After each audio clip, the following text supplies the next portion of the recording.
ગરફોડ ચોરીના મુદ્દામાલની સાડીઓ સાથે રેડા ચોરને ઝડપી પાડી દિંડોલી પોલીસ સ્ટેશનનો ગુનો ડિટેક્ટ કરતી સુરત શહેર ક્રાઇમ બ્રાન્ચ પોલીસ કમિશનર સાહેબ શ્રી તથા અધિક પોલીસ કમિશનર સાહેબ શ્રી ક્રાઇમ તથા નાયબ પોલીસ કમિશનર સાહેબ શ્રી ક્રાઇમ નાઓના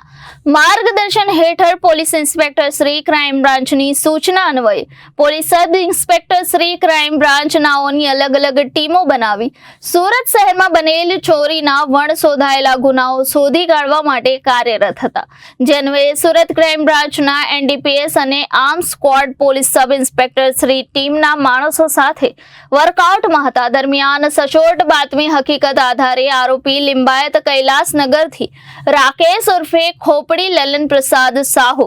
रहे घर नंबर 198 कैलासनगर सोसायटी लिंबायत सूरत नाओने डिंडोली पोलीस स्टेशन में करेल घरफोड़ ચોરીના કુલ્લે ₹87,000 ના મત્તાના મુદ્દામાલ સાથે પકડી પાડેલ હતી. મજકૂર ઇસમની પૂછપરછ કરતા આજથી આશરે 1 મહિના પહેલા રાત્રિના સમયે પોતાની સ્પ્લેન્ડર મોટરસાયકલ લઈ ડિંડોલી શ્રી રેસિડેન્સીના દુકાનમાંથી ચોરી કરેલ હોવાની કબૂલાત કરેલ છે અને અગાઉ ચોરીના ગુનામાં પણ પકડાઈ ચૂકેલ છે.